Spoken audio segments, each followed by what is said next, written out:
Hey guys, welcome back to Recovery Lab TV. I am Chris, your coach and therapist, and this is the fourth part of our foam rolling series of how to look after yourself with a foam roller, what are foam rollers, how will they benefit us, and what to do, okay? So this is the upper body section that we're going to release for you guys today, and these are my kind of go-to myofascial release toys, if you will, my tools.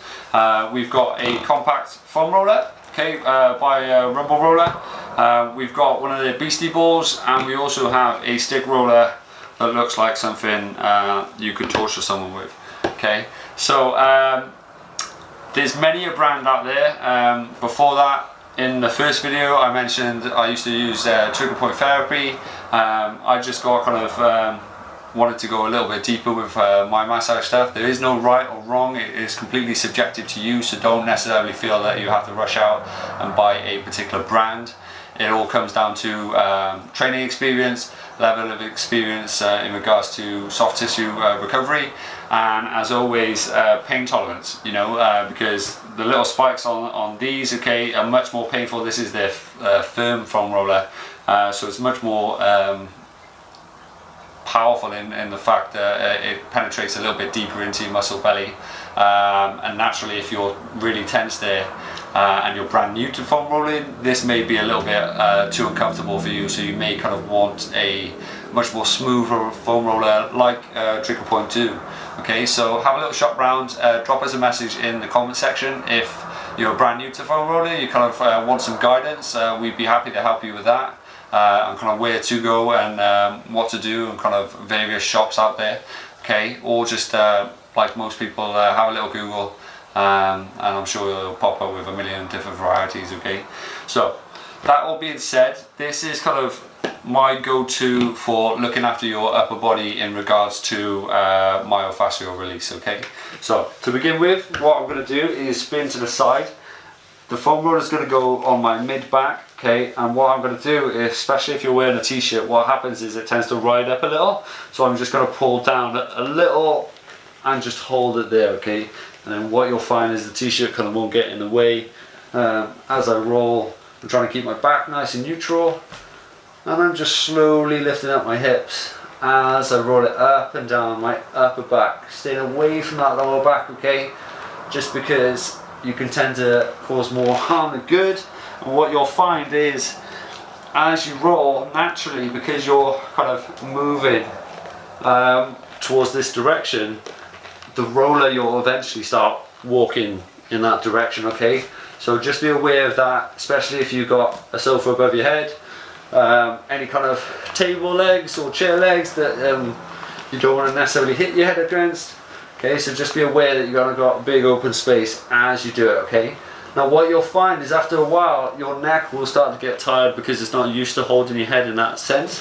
Okay, so what I've kind of started to do with my foam rolling is gently hold your head but open up your chest. And what that does, really squeezes your shoulder blades together. As you open up your chest, you get a good old stretch in your upper chest. It allows you to really open up those kind of open up your airways, open up your chest nice and tall, and then as you lift, it also exposes some kind of the same muscles but in different ways in your upper back, okay. So as you roll it, you may feel a few clicks of your spine kind of resetting and going into space, and what you also may feel is some of the tension in different ways or kind of new spots within your muscle, okay. Once I've done that, keeping my t-shirt down as it rises up, because it's gonna do that, so just be aware. I then bring my elbows as close as I can around my head, okay. The reason being is not to necessarily support my head or really kind of tuck it up, okay, because I'm just there trying to support the weight of it as opposed to put stress on it. By bringing my elbows, it kind of rounds my back a little and opens up those shoulder blades, allowing me to get into the muscles in between, okay. So by simply drawing in and allowing me to roll up, okay, it's now opening up the middle of my back and allowing me to get to all that tension in and around my upper traps and the upper parts of my back. Now a good way, and what you may notice me doing, is as I go up towards the top part of my back, you can lift up your hips, and it allows you to get right at the top of your traps and puts your weight into the foam roller, okay? Now if that's too much, just lower your hips and it'll take the pressure off, and just roll it like that. Maybe a little bit uncomfortable for you as you do it, okay? But as you draw it up, it'll allow you to get a little bit deeper. And what that's really good for is if you don't have one of these balls, okay? If you have one of these balls, naturally we move on. We've warmed up our back, it's nice and loose. We get one of these balls. Now this one has a little kind of stability device, if you will. You literally just press it into the area. You'd gently come down and position it like so in regards to where some tension is. So for there, I can feel some juicy tension, and by that, it's painful as hell. So just be aware that unfortunately tension in our body is represented through discomfort. So the more tension you have, the more painful it can be, okay? The good benefit about doing this stuff regular is the fact that the more you do it, the less painful it's going to be, because there's going to be less tension in the muscle, okay? So it's kind of like a really kind of good way of, if you were to get into a real good habit of this every day, you would really benefit from it, because then it would be less and less painful, and you would have a healthier kind of body, if you will, in the sense of there's less tension, there's less waste product, there's less of all the bad stuff that we tend to have in our body within our muscle as we kind of do these little things, okay?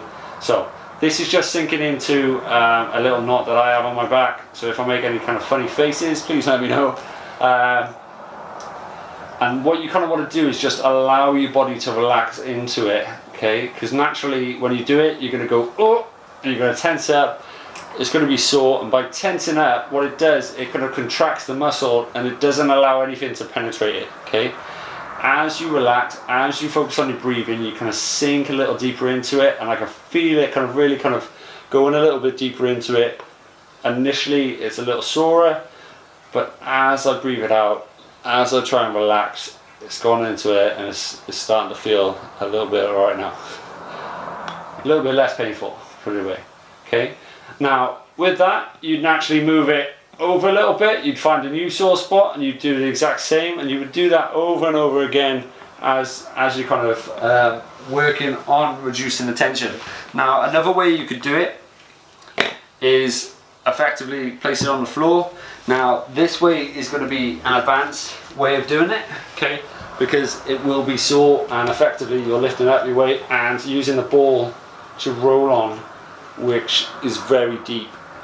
So if you're new to foam rolling, I wouldn't advise this. What I would advise is if you were to place this up against the wall, and you would then slide it against the wall, and the wall would then roll it for you. And what you would then do is put less pressure up against you and the wall, so you're not trapping that ball as you're doing these type of things, okay? Another great way is naturally just using your arms just like so to help get the tension out, going into your traps.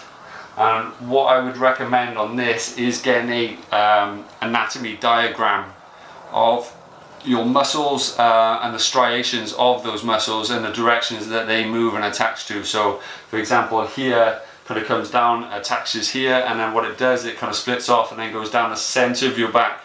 As you do that, it's always better, just kind of like if you're sanding kind of wood, to go with the grain. So you would help recovery a lot more quicker and a lot more efficient, okay? So naturally I would then kind of work myself down and then kind of go back into and down my back. And typically what I tend to do with these is just more of the compression work, or I lean up against a wall, for example, okay? Now you can use these and it's great, but it's a very deep way of doing it. So if you were to use a stick roller like this and have it kind of flat into the floor, now this one has a stand, not many do. Effectively you're kind of sinking yourself into that sore spot as you're moving it, and what I would do is use it for compression either side. And a great way of kind of getting deeper into that muscle as you kind of sink into it is allow kind of human movement. So if you're trying to get in just behind your trap, where typically we have a lot of sore spots, and it's the same with the ball. So if I use the ball for a second, effectively as I slide that underneath my shoulder on a spot by there, for example, if I then fan my arm around, I can get to there before it gets a bit too much painful. And then what I try and do is then fan it over here, and as I come up there, it's starting to get a little bit more, so I'd probably go to there and back down. Now eventually you're trying to go all the way over, and as you're doing that, you're making funny faces, and as you move that arm over, it's going to increase intensity. But what it will do is, because your arm moves in that sense, in that way, it's going to be completely natural for the muscle to move in that sense. But as you contract it and move with it, the ball then will compress into the muscle, and then by relaxing it down and moving that arm again, it kind of necessarily kind of helps penetrate it, but then also release it as you move. So I would do that kind of nice and slowly, and again do the one side of your body and then do the other. Okay, now from there, what I tend to do is move over to my lats, and just underneath here you got your teres major and minor. It's part of your rotator cuff muscles, and if you work in an office or you tend to lean over a lot more, if you're a cyclist, you're definitely in that position. If you're a triathlete, definitely in that position, and again driving and so on and so forth, you tend to go a little stress here without even realizing. Okay, so from there I would use a foam roller.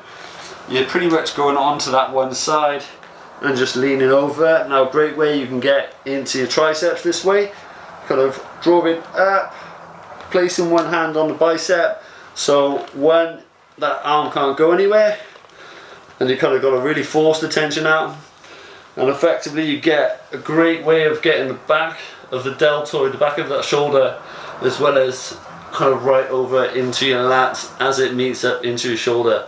Now, getting that teres major and minor, okay, those kind of armpit muscles, if you will, you want to be sinking into it by there. Now, as soon as you lay on it, it's going to be sore.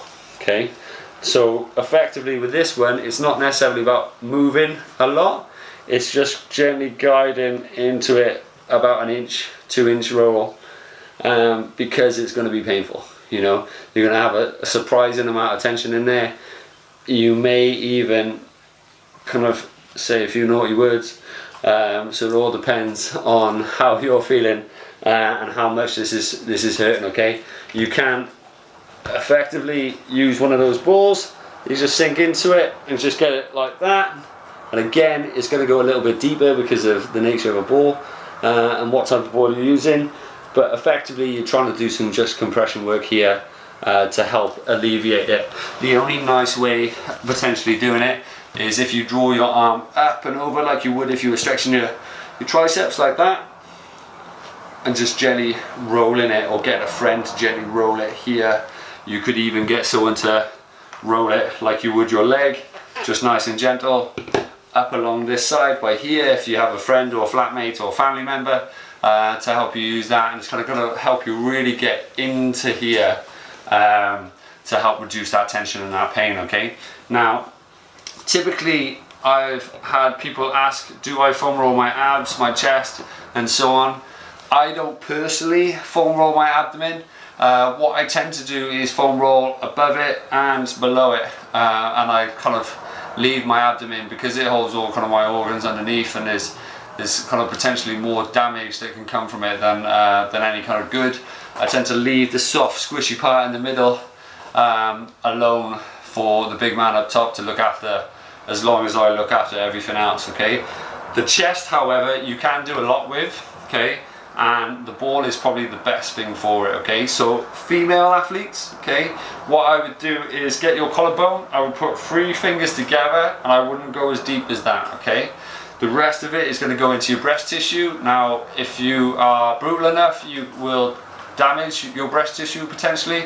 Okay, so what I would do is pretty much the size of a ball is follow that collarbone up towards your shoulder. Now if you make that a right angle and if you place it against the door frame and you tilt your body, what happens is then you stretch and open up that chest, and effectively you're just rolling it towards the top of your shoulder joint where it meets up, and you're trying to sink in nice and tall, working it with your hand. That helps open up the muscle as you kind of get into it. Naturally it's going to be a little bit more painful than if you were to bring your chest down, make the pec nice and squishy and kind of roll it like that. And again, what I would try and do is move towards the chest, so from that sternum right the way up into that shoulder, because that's the way the muscle goes naturally in a contraction. Now if you're male, you can do the whole pec muscle because you don't have any breast tissue in that sense, okay? So don't be afraid to get the curve, don't be afraid to go right up towards the armpit where you kind of get that bulk of the muscle up here, and that's going to really help you kind of sink into that chest, especially after chest day, especially after upper body, shoulders, back, you name it. If you're putting a lot of emphasis in that work, if you want to show that chest off and you're rounded, because you're over dominant in your work and your lifestyle and in your weight sessions, just by simply releasing here, doing a little bit of upper body work to draw you back, will naturally show off that chest a little bit more and give you the body you're after, okay? So these have been a few simple upper body myofascial release techniques that I use on a day-to-day basis, okay? Let me know yours in the comment section below. I would absolutely love to hear if you kind of do anything different, if you have any kind of techniques that maybe I've missed. I'm as keen to learn as you are, okay? There are no rights and wrongs potentially. Let me know what kind of equipment you use and what you've come across. It's always nice to hear kind of how you guys are doing, okay? So let me know. This has been Recovery Lab TV. I am Chris, and as always, if you've enjoyed this video, don't forget to like, share and subscribe. It's always nice to have you as part of our community, okay? So have an amazing day, and I'll see you soon. Take care.